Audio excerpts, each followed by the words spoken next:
नमस्कार बच्चों, आज इस वीडियो में हम करने वाले हैं क्लास 3 के पर्यावरण अध्ययन का कार्यपत्रक नंबर 10।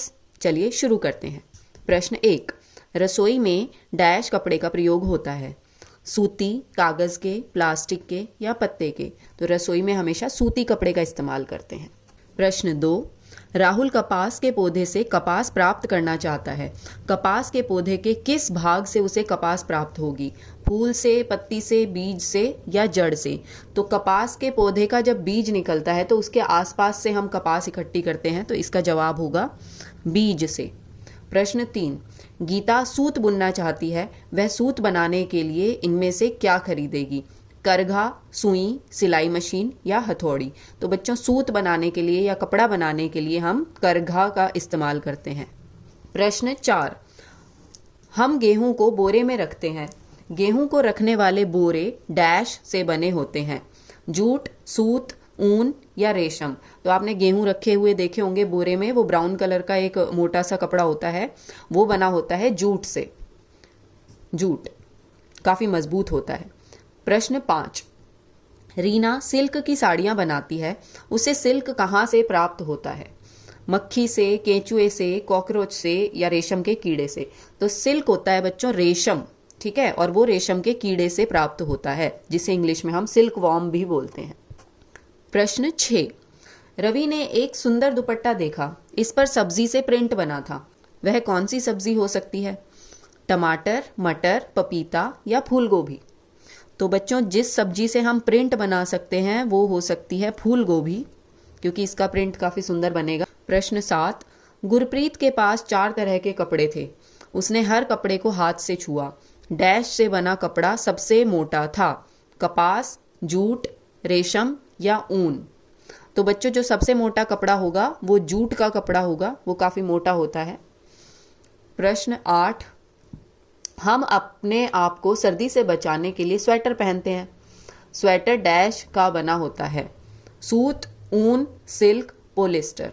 तो स्वेटर बना होता है ऊन का, जो कि हमें सर्दियों में गर्म रखने में मदद करता है।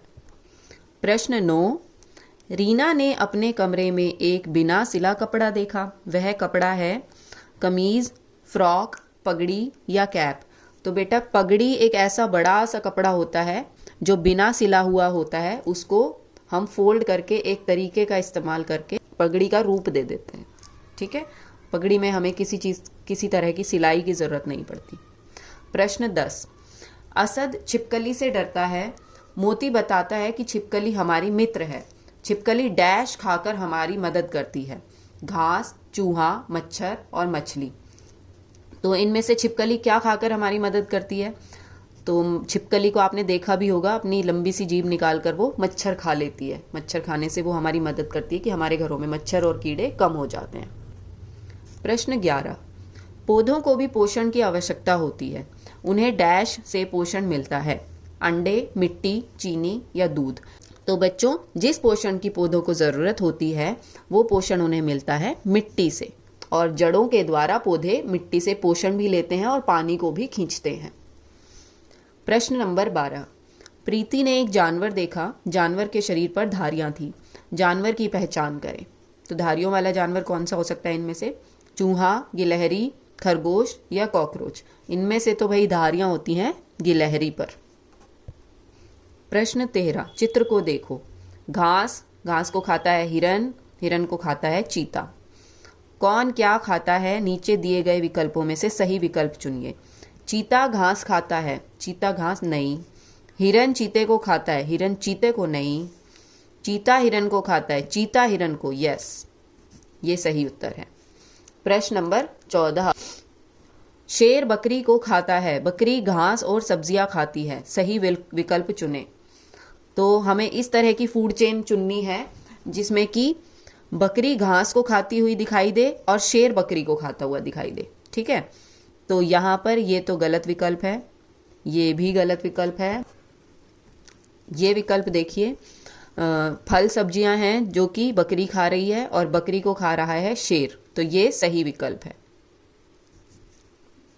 प्रश्न नंबर 15, सांप चूहा खाता है, चूहा अनाज खाता है। सही विकल्प चुनिए। तो देखेंगे चूहा अनाज को कहाँ खा रहा है और फिर सांप चूहे को कहाँ खा रहा है। ये तो गलत है। ये देखिए, अनाज को चूहा खा रहा है और चूहे को सांप खा रहा है। ये सही विकल्प है। ठीक है, तो इसी के साथ हमारी आज की ये वर्कशीट नंबर 10 पूरी होती है। मैं उम्मीद करती हूँ आपको समझ आई होगी। Keep learning, take care, bye bye.